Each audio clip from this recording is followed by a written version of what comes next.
Olá, sejam todos bem-vindos ao projeto Alimentação Consciente do Grupo Espírita Ceareiros do Bem, beneficiados pelo programa Luz Solidária da Enel. Nós hoje vamos falar sobre pão. Meu nome é Cláudia Ganzaroli e nós vamos não só falar, mas nós vamos fazer um pão juntos. Vamos lá?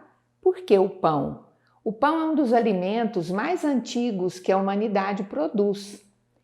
É um alimento que tem grande importância na história do ser humano. Por ele já fixaram civilizações e quantas coisas importantes aconteceram. Quando você faz o pão, você tem não só uma prática simples, porque fazer um pão é uma coisa muito simples, mas você tem uma coisa muito importante acontecendo dentro da sua cozinha. É a sua independência. Por você aprender a fazer um pão, você está independente, você tem autonomia sobre o seu próprio alimento. Você não precisa ter dinheiro disponível todos os dias para ir até a padaria. Você vai ter então a sua independência financeira e a sua independência na sua alimentação. Além do que, o pão que nós fazemos em casa, ele é um pão natural, ele não vai aditivos alimentares, aditivos químicos. Enquanto que o pãozinho francês da padaria, ele tem em média 23 aditivos químicos alimentares e na maioria deles bastante tóxicos para a nossa saúde. É um alimento que alimenta parcialmente, mas causa um prejuízo para a nossa saúde. Então, nós vamos começar a fazer o nosso pão. Como que nós fazemos pão? Como eu falei, pão é um alimento muito simples. Em tese, o pão vai água, farinha e fermento. Nós vamos usar um outro elemento, dois outros elementos, para ajudar o nosso pão a ficar mais macio. Por quê? Porque um pão que só tem água, farinha e fermento, ele é um pão que exige um tipo de forno específico, que nas nossas casas não tem, seria um forno a vapor. Na nossa casa tem o forninho ou elétrico, ou o forninho do nosso fogão. No caso aqui, como é uma cozinha industrial, nós temos esse maravilhoso forno, que não é todo mundo que tem, e nem todo mundo que sabe usar. Portanto, nós vamos usar o pequeno, porque esse ou a gente tem um elétrico em casa, ou a gente tem o pequeno do nosso fogão. O pão, então, ele vai deixar de ter apenas os primeiros ingredientes que eu falei, e ele vai passar a ter um ingrediente diferente, que é um óleo. Qualquer tipo de óleo.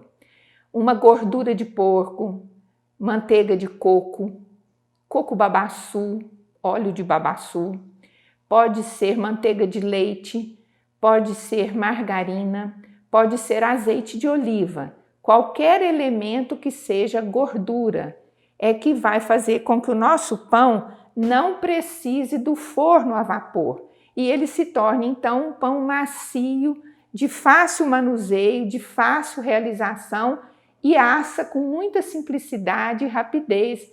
E é um alimento delicioso, nutritivo e saudável. Então vamos lá? Pegamos uma bacia, pode ser a bacia que você tiver em casa, meio litro d'água. Água em temperatura normal, não precisa ser morna ou mais quente.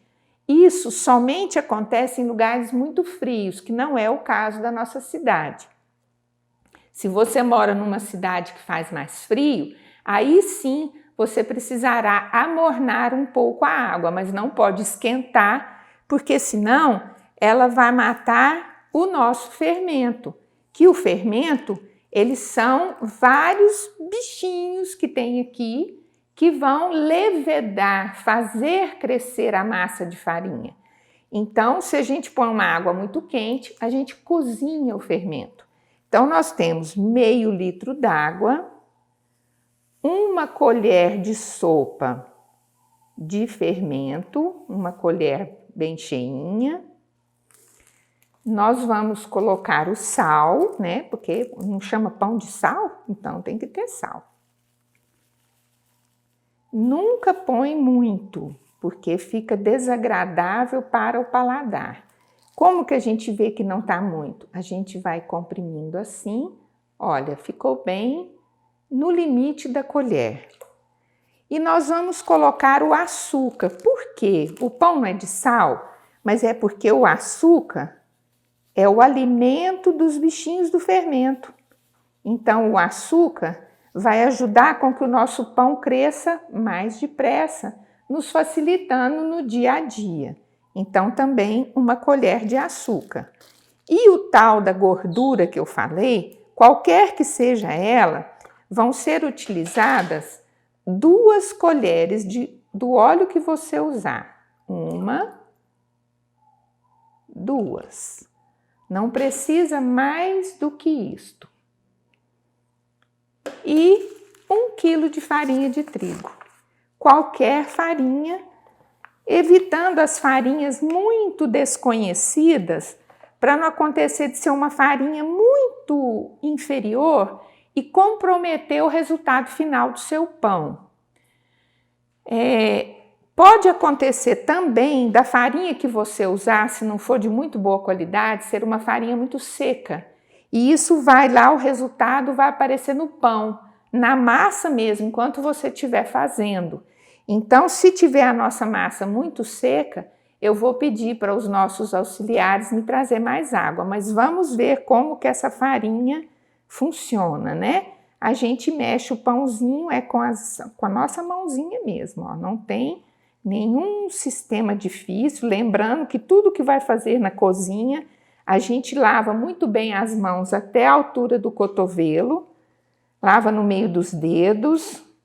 Então, depois que a gente misturou a primeira parte aqui, que não tem mais aquela água solta dentro da bacia, a gente vai colocar a nossa massa na nossa bancada. Pode ser de pedra, pode ser de aço. Se for a da pia, lembrar de estar bem limpinha e seca. Aí nós vamos colocar a massa aqui. Nós vamos então sovar. Para que a gente sova um pão? O pão, lá na estrutura do trigo, de onde sai a farinha de trigo, na estrutura do trigo tem uma coisinha chamada glúten, que seria como um chicletinho. E a gente tem que acordar esse chicletinho elástico, porque se ele não acordar, o pão não espicha e não cresce. Então, nós precisamos acordar esse chicletinho para o pão espichar também. Então, a gente botou a massa e vai juntar, junta com as mãos e empurra. Junta e empurra. Tá vendo que não tem nada aqui que seja difícil. Quando tiver escapulindo muita coisinha para fora, a gente junta. E vai fazendo. Não precisa sovar desesperadamente por 30, 40 vezes. Basta que você veja que a massa já está mais elástica. Ó, já estamos acabando com os farelinhos, né? A mão da gente fica toda cheia de massinha e a gente vai limpando para a gente ter movimento livre das mãos. Então, vamos juntando. Ó, ela já está virando uma massa única.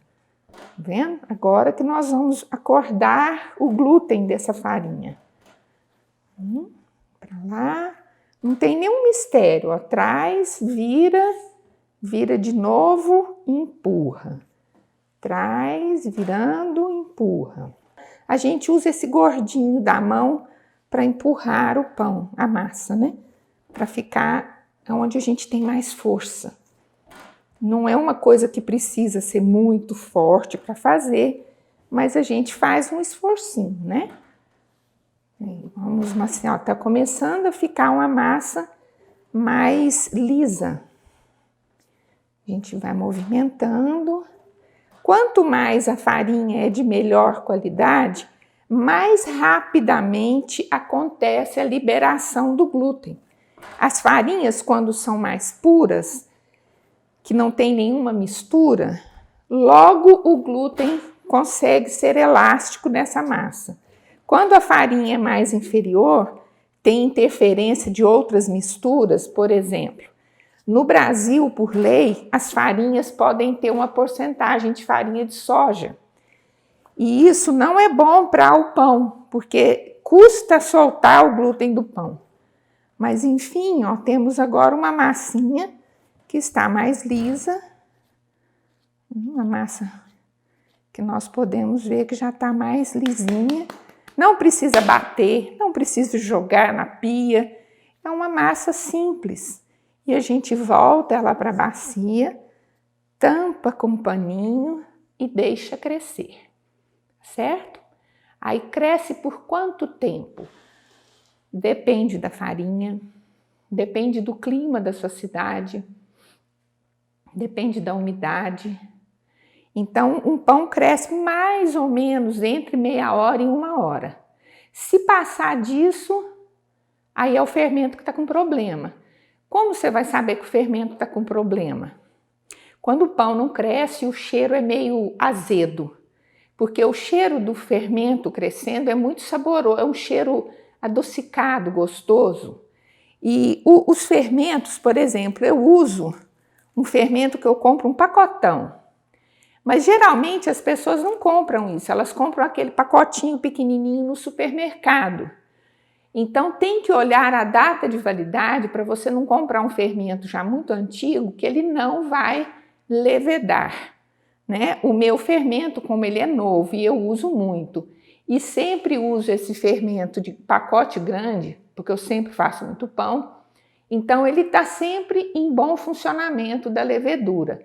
E um fermento de saquinho, se ele, por exemplo, o supermercado, ele ficar num lugar que está muito quente, ou se ele estiver perto da data de validade, não precisa nem comprar, porque o seu pão não vai crescer, certo? Então agora nós vamos ver como que é uma massa que já levedou.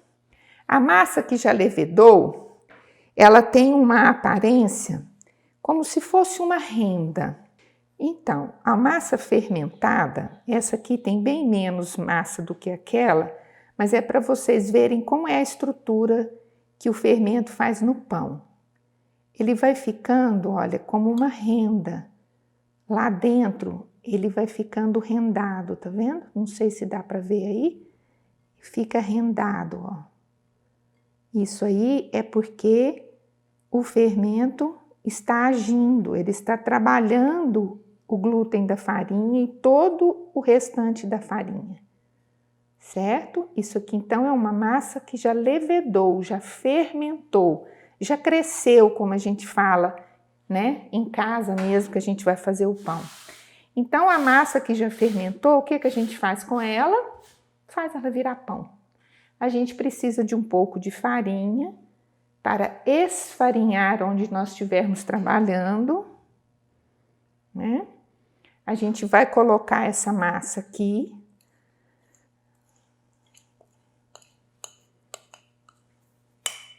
E que ela é uma massa agora bem elástica, olha como ela espicha. É o glúten que está acordadinho aqui dentro. Então ela espichou, nós vamos agora esfarinhando para poder lidar com ela. Se vocês pudessem sentir o tanto que é fofinho, macio, e o tanto que essa massa ficou leve, por que ela ficou leve? Ela ficou leve porque agora ela está cheia de ar entre as partes da farinha. Então agora ela é uma massa bem levezinha, bem macia. Como que a gente modela o pão? A gente pega a massa que está aqui e vai trazendo ela. Traz, empurra. Traz para cá, empurra. E vai trazendo. Empurrando, trazendo, empurrando, porque assim ela vai colando as partes internas do pão, não fica solta. Trouxe, aí acabou? A gente vai, por fim, agora juntar as partes finais e passar bem na farinha mesmo. Tá bem passadinho? Nós precisamos fazer uma coisa antes de pôr na forminha. Nós precisamos de uma faca. Por que nós precisamos de uma faca? Aqui dentro não está cheio de ar, vai vir o calor do forno para cozinhar este pão. E este ar tem que sair por algum lugar, senão fica aquele pão estufado e rachado assim dos lados. Então a gente fala riscar o pão. nós vamos riscar a massa para o ar sair enquanto o pão está assando. E a gente põe lá na forma. E aí esse pão vai crescer. Nós vamos esperar ele crescer para vocês verem como é que é um pão levedado, crescido, pronto para assar. Bom, aquele pão que nós modelamos e colocamos nesta forminha já cresceu. Como que a gente sabe que o pão está bom para ir para o forno? Ele tem que, no mínimo, dobrar o tamanho que você colocou dentro da forma. Então, ele vai ficar o dobro do tamanho. Então, agora nós vamos colocar ele no forno para assar. Nós vamos usar este forninho elétrico, né? Porque ele é um forno menor. Os fornos sobre a temperatura, cada forno trabalha de um jeito. O forno do fogão, nosso forninho doméstico, geralmente ele não é muito quente. Então a gente pode pôr ele no máximo. O forno elétrico, ele tem um medidor, mas se for igual o meu, já bem antiguinho, ele também já não tá tão bom assim. Então a gente põe ele mais quentinho. Por quê? Porque o pão, ele pede um forno quente, porque dentro dele já cresceu aquelas bolhas de ar que nós vimos virando aquela renda, se tornou o volume do pão. Então ele precisa de um calor para assar e manter aquelas bolhas, né? Manter um pão fofinho. E se a gente assa ele no fogo muito baixo, ele fica cozinhando, e nós não cozinhamos pão, nós assamos o pão, que é uma coisa mais rápida. Então a gente já põe ele para assar, e como a gente não tem tempo de esperar ele assar, porque demora aí uma meia hora, dependendo do forno, menos ou mais, eu trouxe um já assado numa forminha igual para nós vermos o pão pronto. Então é assim que vai ficar o nosso pão. É um pão simples, um pão muito comum mesmo, ele não tem nada de assim tão diferente. Nós vamos cortar para vermos como que está esse pão por dentro. A gente nunca afunda uma faca no pão, porque aí se aperta aquelas bolinhas que nós tanto lutamos para conseguir. Então você serra o pão, não é à toa que chama faca de serra. Então aí ó, nós temos um pão com as bolinhas, né, que cresceu da massa, né? Um pãozinho cheiroso, macinho, é um pão macio. E um pão que você pode comer com manteiga, você pode comer com uma geleia, com mel, você pode comer ele com molho, como um lanche da tarde, né? Você põe um molho, um queijo. É como um pão de forma, um pão versátil. Você pode comer ele com ovo, pode comer ele como você desejar. Um pão bastante simples, de fácil execução, simples de assar, muito gostoso de comer. Então, isso é o que nós temos para dividir hoje. Ainda temos a massa que nos aguarda para a próxima aula. E nós agora aprendemos, todos nós já podemos fazer o nosso pão na nossa casa, ter essa autonomia, essa liberdade e essa independência de precisar de dinheiro todo dia para ir na padaria. Um pãozinho desse, ele tem um custo muito baixo, porque 1 quilo de farinha custa em torno de R$ 3,20. 2 colheres de óleo é tão baratinho que não dá para medir. Igualmente o sal e o açúcar. O fermento deve custar em torno de R$ 1,00, R$ 1,20 no supermercado. Isso quer dizer que nós temos um custo muito menor do que R$ 5,00 e nós teremos 4 pães desse para comer. Ele tem a duração fora da geladeira por 3 dias. Se você faz 4 e acha que não vai comer tudo nesses 3 dias, guarde 2 na geladeira. Porque como ele é um pão que não tem conservante químico, ele pode dar mofinho. E se ele der mofinho, ele não serve mais para comer. Então é isso. Eu espero que vocês se sintam fortalecidos, né? Para poder ousar fazer o seu pão em casa. Tão simples, econômico e te dando a liberdade de não precisar do dinheiro todos os dias para ir à padaria. Muito obrigado por estarmos juntos e nós logo vamos fazer a segunda parte da nossa aula.